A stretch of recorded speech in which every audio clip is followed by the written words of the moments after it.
ছাত্রলীগের সাইবার টিমের একটি সদস্যের তৈরিকৃত ভুয়া ফটোকার্ডের উপর ভিত্তি করে জাতীয়তাবাদী ছাত্রদলের নেতাকর্মীরা আব্দুল্লাহ আল মাহমুদ নামের একজন ঢাবি শিক্ষার্থীর উপর মব এবং সন্ত্রাস সৃষ্টি করে তার উপর হামলা করেছিল শাহবাগ থানার ভেতরে। এটা জানার পরে ডাকসুর প্রতিনিধি হিসাবে, ছাত্রদের প্রতিনিধি হিসাবে জুলাই ঐক্যের সংগঠক এবি জুবাইর এবং মুসাদ্দেক, সাথে সাথে আব্দুল্লাহ আল মাহমুদ সহ তার সাথে যারা নিরাপত্তার জন্য শাহবাগ থানায় এসেছিল, যাদের উপর আক্রমণ করেছিল ছাত্র দল এবং দলের ভিতর গুপ্ত থাকা ছাত্রলীগের সন্ত্রাসীরা এবং বহিরাগত, তাদেরকে উদ্ধার করার জন্য যখন তারা আসে জুবাইর এবং মুসাদ্দেক, তাদেরকে থানায় গেটে ঢোকার আগে ছাত্র দলের কেন্দ্রীয় নেতাদের প্রত্যক্ষ উস্কানিতে তাদের উপর সন্ত্রাসী হামলা চালানো হয় এবং আপনারা দেখেছেন তাদেরকে নিচে ফেলে কিভাবে পিষ্ট করা হয় এবং অমানবিক এবং বর্বরভাবে তাদের উপর আক্রমণ করা হয়। আমরা যেটা বলতে চাচ্ছি,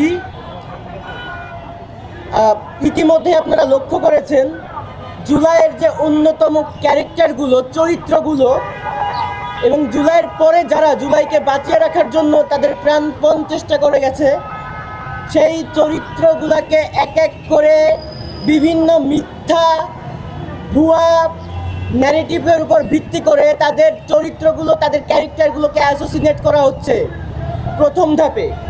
দ্বিতীয় ধাপে তাদের উপর আক্রমণ করা হচ্ছে এবং তারা মনে করছে যে আমরা এই ন্যারেটিভ উৎপাদনের মাধ্যমে, আমরা এই মিডিয়া নিয়ন্ত্রণের মাধ্যমে, আপনারা দেখতে পাচ্ছেন এখন যে মেইন স্ট্রিম মিডিয়াগুলো কিভাবে সেই লীগের আমলের মতো তারা নিয়ন্ত্রণে নিয়ে ফেলেছে।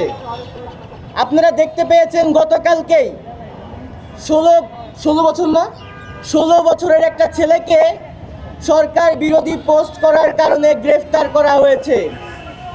ইতিমধ্যেই আপনারা লক্ষ্য করেছেন কয়েকজনকে এরকম সরকার বিরোধী বিভিন্ন পোস্ট করার কারণে তাদের নামে মিথ্যা তথ্য উপস্থাপন করার মাধ্যমে তাদেরকে গ্রেফতার করা হয়েছে। আমরা দেখতে পাচ্ছি যে সেই পুরনো লীগ ফ্যাসিস্টের আচরণের মতোই এই নব্য যে সরকার এসেছে, এই সরকারকে বলা যায় এক কথায় যে সমঝোতার সরকার বলতে পারেন।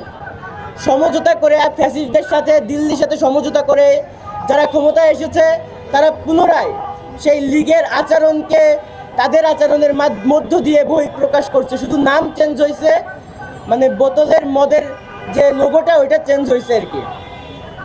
আমরা স্পষ্টভাবে বলতে চাই, লীগের হাতে মিডিয়া ছিল, প্রশাসন ছিল, আইন ছিল, আদালত ছিল, সব কিছু ছিল, কিন্তু তারা কিন্তু টিকতে পারে নাই।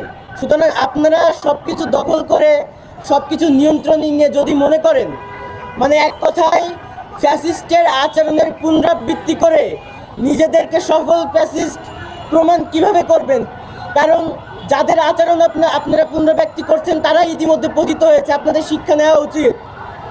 ইতিমধ্যে আমি ক্যাম্পাস সংক্রান্ত বিষয়গুলোই বলতে চাই, যেহেতু ক্যাম্পাসের বিষয় এখানে ঘটে, আমাদের ক্যাম্পাসের বিষয় এখানে আমরা বলবো। ক্যাম্পাসগুলোকে অস্থিতিশীল করার জন্য আমাদের ক্যাম্পাসগুলোতে যে জুলাইয়ের চরিত্রগুলো রয়েছে, যারা এখন অ্যাক্টিভিজম করে, ন্যায়ের পক্ষে কথা বলে, শিক্ষার্থীদের অধিকার নিয়ে কথা বলে, তাদেরকে নানাভাবে হুমকি ধামকি, গালিগালাজ, পরিবার পর্যন্ত হুমকি ধামকি দেওয়া হচ্ছে।